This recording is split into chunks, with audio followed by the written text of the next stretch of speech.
Industria e muzikës hip-hop lindi në Bronx të New Yorkut, një lagje e goditur nga varfëria dhe një zonë e shkatëruar urbane, që po përballej me dhunë të vazhdueshme nga bandat kriminale.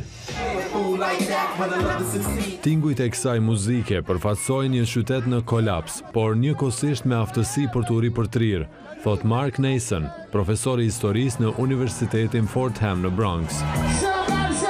Festat e organizuara në rrugët e kësaj lagjeje me elementet e hip-hopit krijuan një dritare për artistët, që me krijimet e tyre të shprehnin ndjenjat dhe t'u iknin vështirësive të jetës së përditshme.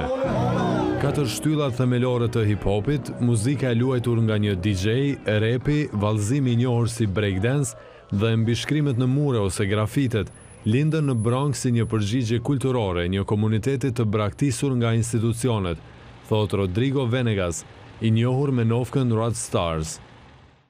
Gjatë viteve 70 dhe 80, trenat e metros që shkonin drejt Manhattanit ishin të mbuluar me mbishkrimet e artistëve të rinj. Ishte një mënyrë për të ndjerë të vlerësuar. Ne e shinim qytetin e New Yorkut dhe trenat që kalonin në të si një hapësirë ku mund të shkruanim emrat tanë dhe të thoshim se unë jam dikushi, thot njohësi i hip-hopit Lloyd Murphy. Me kalimin e viteve, hip-hopi nisi të zgjerohet në pjesët e tjera të qytetit të New Yorkut, Shteteve të Bashkuara dhe botës. Por ndërsa artistët dhe emrat e mëdhenj të hip-hopit shënojnë 50 vjetorin në një industrie që sot ka vlerën e miliarda dollarëve, vendlindja e kësaj lëvizje vazhdon të mbetet pjesa më e varfër e New Yorkut. Bronxi ende nuk e ka kapitalizuar kulturën që e krijoi vetë. Në kohën e themelimit të hip-hopit, Bronxi kishte shkallën më të lartë të varfërisë, jo vetëm në qytetin e New Yorkut, por nga të gjitha 62 bashkitë e shtetit të New Yorkut. 50 vjet më vonë, kjo lagje është në gjendje të njëjtë. Më duket ironike që një nga industritë më të pasura të kulturës amerikane vjen nga një vend që vazhdon të jetë një nga pjesët më të varfra të vendit tonë, thot njohësja e kësaj industrie, Majora Carter. Kultura e hershme e hip-hopit ishte pasqyrim i realitetit të vështirë në Bronxin jugor.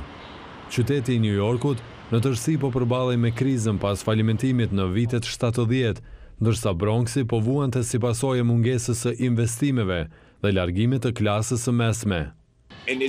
Bota nuk ishte një fushë me lule, flutura dhe rreze dielli, veçanërisht nëse jetonit në jug të Bronxit, thot artisti i mbishkrimeve në mure Edward Jamison. Në fillim të viteve 70, pas vrasjes së pjesëtarit të bandës dhe grupit muzikor Ghetto Brothers, i njohur me nofkën Black Benji, grupet rivale nënshkruan një marrëveshje paqeje, gjë që mundësoi organizimin e festave në rrugët e lagjes.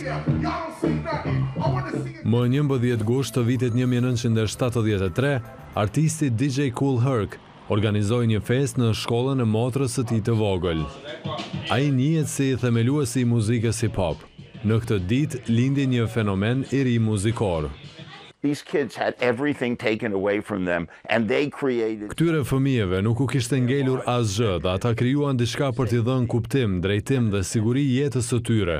Askush që ishte pjesë e fillimeve të hip-hopit në Bronx nuk u pasurua, por ata shpëtuan jetë, i dhanë kuptim jetës, thot profesori Mark Nason. Muzeu i hip-hopit pritet t'i hap dyert për vizitorë më 2025.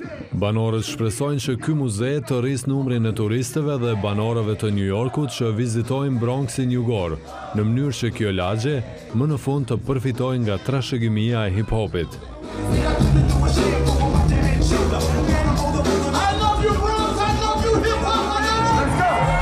It was a party night, everybody was